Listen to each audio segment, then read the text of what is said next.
मानो गारि सावजाखो मानो बुख्रुबजाखो मानो अफिसानो दिख्रुबजाखो मानो जेबो खालामनो हादिया बेखायनो इमिडियेटलि बे माने जायखि माने माबा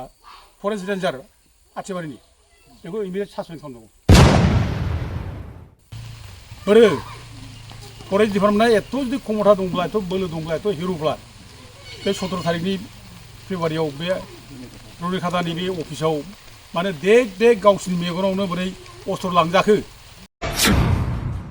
मानि बेलाय फरेस्ट डिपार्टमेन्टलाय जोंनो नुगासिनो दं बे फरेस्ट डिपार्टमेन्टनि आन्दारावनो दिनै दंफां बोनाय बिसोर थोननाय बे रिपर्टआ फैगासिनो दं जों दिनै नैबे मैनागुरि गामियाव दंफैयो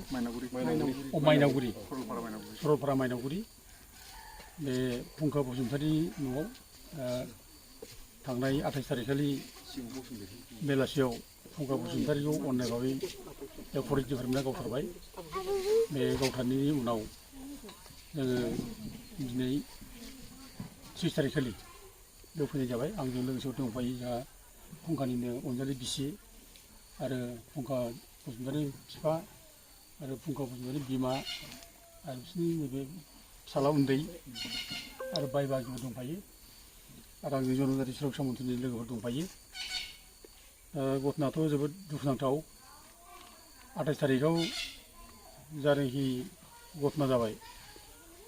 फुंखा बसुमतारीखौ फरेस्ट डिपार्टमेन्टआ फैनानै अना खाना एखेबारे गावदों जों दा समस्त रिपर्टखौ जों लाजोब्बाय जे फुंखाया हाग्रायाव थांदोंमोन बे सैथो खोथा दा बे हयथ' दंफां लायनायाव हयथ' बेबो दंखायोमोन बे बाथ्राखौ जायगा मानसिया बुंदों रावबो मोजाङै मिथिनो हाया बे थांनाया मानो थाङामोन दा थेवबो फरेस्ट डिपार्टमेन्टआ बे जायगायाव दंफां हादों होननानै बुंनायखाय हयथ'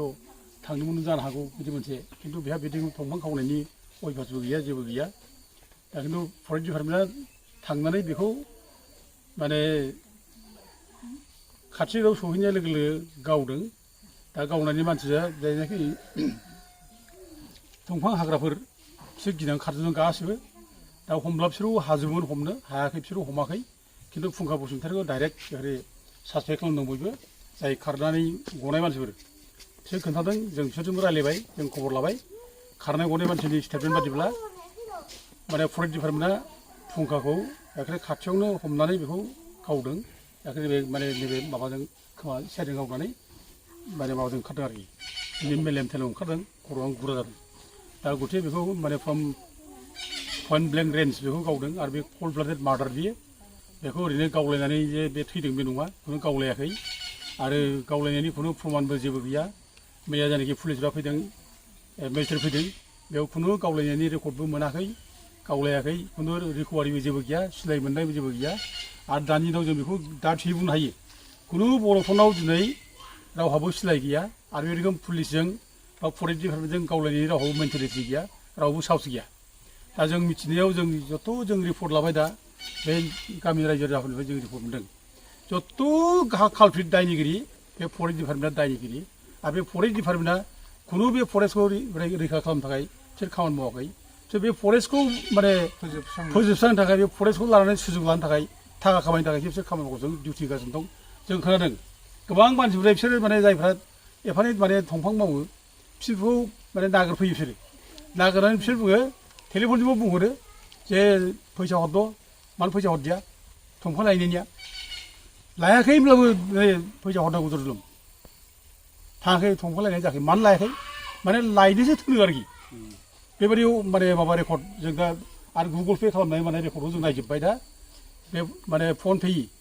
बे रेकर्डआ दं दा फन पे गोबां रेकर्ड दं जों बे रेकर्डखौ गासिबो माबानो जेब्ला इनकुवारि जागोन जों बेखौ होजोबगोन आरो बेयाव सोर सोर इनभल्भ दं बेखौ जों नुगोन आरो बे जोंनि आथियाबारिनि रेन्जनि जायनाखि रेन्जार दा बिथांमोना रेसपन्सिबल बेनि थाखाय बिसोर बारग'नो हानाय नङा बेनि थाखाय बिसोरो दा मानसिखौ थोनो आरो मावहोयो ओमफ्राय बिसोरनो आरोबाव लामा बारहोयो ओमफ्राय ट्राक मिनि ट्राकजों दंफां हरसै बिसोरनो 20,000 गाहाम थाखा लायनो ओमफ्राय बारहोनोसै आरोखि बेबायदि ओमफ्राय फैनानै माने दंफांखौ लायनो लायदिया जेबो लायाखै रावबो खबर होआखैबाथाय लायखौनो लायदिया माने लायनोसो थोनो आरोखि बिसोरो बेबायदि गाहाम गासिबो ओमफ्राय इसिबां बेयाव माने माबा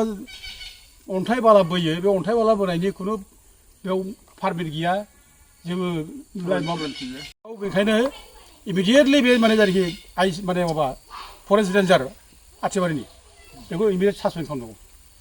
आरो बेजों लोगोसे जायफोर दंमोन बेखौ सासपेन्ड खालामनांगौ दा गावथारबाय गावनानै दोननानै जे माने गावथारनानै जे थैबाय गावथारबाय फुंखाया बेखौ खुनु इनफरमेसन होआखै थैबाय बेखौ खबर होआखै जेब्लानाखि माने न'नि मानसिया नागिरहैयो फरेस्ट डिपार्टमेन्ट माने हमना लांनो खोमा नागिरो खोन्थाखैसो गैया बेयाव लाबोआखै जेबो मिथिया जोङो बेनि बाथ्रा खोथा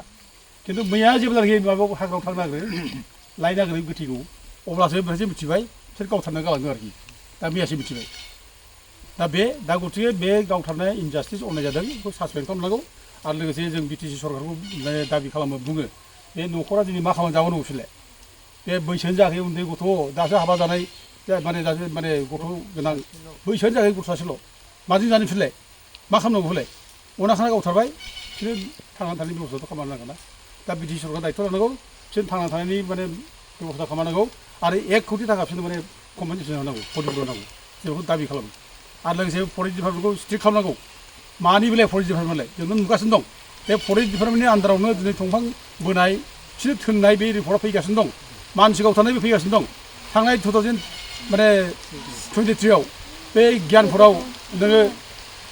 माबाखौ गावथारबाय हेमन्त नार्जारिखौ गावथारबाय अनाखाना जेबो दायानो गैया बेखौ गावथारबाय अब्ला बेबायदि मानो खालामबावदों आरो बे माबायावबो माने बे 2023 आवनो आरोबाव बे थाख्लायदियाव नाबेसर बसुमतारिखौ लानानै गावथारबाय बेखौ हमबाय हमनानै बेखौ फरेस्ट डिपार्टमेन्ट लाबोबाय फरेस्ट डिपार्टमेन्ट लाबोनानै सानथाम सानब्रैसो दोननानै बेखौ उनाव आरोबाव बेखौ माने थाख्लायदियाव लानानै गावथारबाय बेसेबां इनजास्टिस बे बिदि बोरै खालामनो हायो दा जोंनि सरकारा जोंनि बर'नि सरकार बर'नि थैजों दाजानाय आरो बे माने बिटिसिआ बिराद संग्रामनि गेजेरजों मोननाय बे संग्रामनि गेजेरजों मोननाय बिटिसिनि दिनै खुंगिरिफ्रा बेखौ नोजोर होनो हानांगौ आरो बेखौ नोजोर होआब्लानो जुदि बे दिनै माने फरेस्ट अफिसारफ्रा फरेस्टनि मानसिफ्रा बिदिनो जुदि फैनानै गामियाव उफुद्रुग दंफां मावफिननाय सोरखौबा माने दंफां लायफिननाय आरो सोरखौबा माने फैसा माने सोरखौबा गावनाय गावथारनाय बुथारनाय बे जानो मोना बोरो फरेस्ट डिपार्टमेन्टआ एथ' जुदि क्षमता दंब्ला एथ' बोलो दंब्ला एथ' हिर'ब्ला बे 17 तारिखनि फेब्रुवारियाव बे रुनिखातानि बे अफिसाव माने देग गावसिनि मेगनावनो बोरै अस्त्र लांजाखो मानो गारि सावजाखो मानो बुख्रुबजाखो मानो अफिसानो दिख्रुबजाखो मानो जेबो खालामनो हादिया मानो खालामनो हायाखैबालाय बोरो नोंसिनि माने माबाया बेनो जाबाय एथ' शक्तिशालि माने फरेस्ट डिपार्टमेन्टआ मानो जेबो खालामाखै मानो नायनो थाखो मानो जेबो खालामादिया दिनै मा जाखो बे बर'जों बर'बा बर'खौबा अनाखाना गावथारो बर'खौ अनाखाना बुथारो बर'खौ सिगियो हाग्रा बंग्रा ओंखारनांगौ मानांगौ एनकरेज खालामदों मादों होनना बुंबाय थायो बे सोरखौ हादों फालाय बे बर'खौ जादों खिन्थु मालायखौथ' हायाखै बेखायनो जों बुंदों बे जायफ्रा कराप्ट जेनाखि अफिसारफोर माने फरेस्ट डिपार्टमेन्टनि जेनाखि माने जायखि मावग्राफोर बिसोरखौ सासपेन्ड खालामनांगौ जों बेखौ माने दाबि खालामो आरो बे बिसोरनो प्रतिबद होनांगौ आरो बिसोरनि न'खर मानसिया केस होबाय बे माबायाव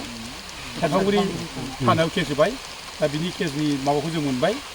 केस नाम्बार जों मोनबाय केस नाम्बारा 22/2026 सेक्सन 103 BNS दा बे केस जागोन दा बे हिसाबै जोंबो बे केसाव जोंबो हेल्प होगोन आरो रायजो राजाखौ जोङो माने सहायगोन जाहाथे बिसोर जास्टिस मोनो न्याय मोनो न्याया माला मोनगोन न्याया मोनगोन बै जायनाखि दोषि मानसिफोर गावथारग्रा गावग्रा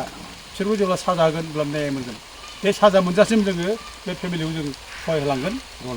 ओमफ्राय लोगोसे बिसोर क्षतिपुरन मोनजासिम जों आरोबाव गभर्नमेन्टखौ प्रेसार होबाय थागोन जों बुंगोन ओमफ्राय लोगोसे जों माने खावलायदों रायजो राजाफ्रा बयबो जाहाथे बेखौ लानानै जाहाथे मोनसे प्रटेस्ट खालामो बिदिखौ बयबो बिदि अननाय खामानि रावबो मावनो हाया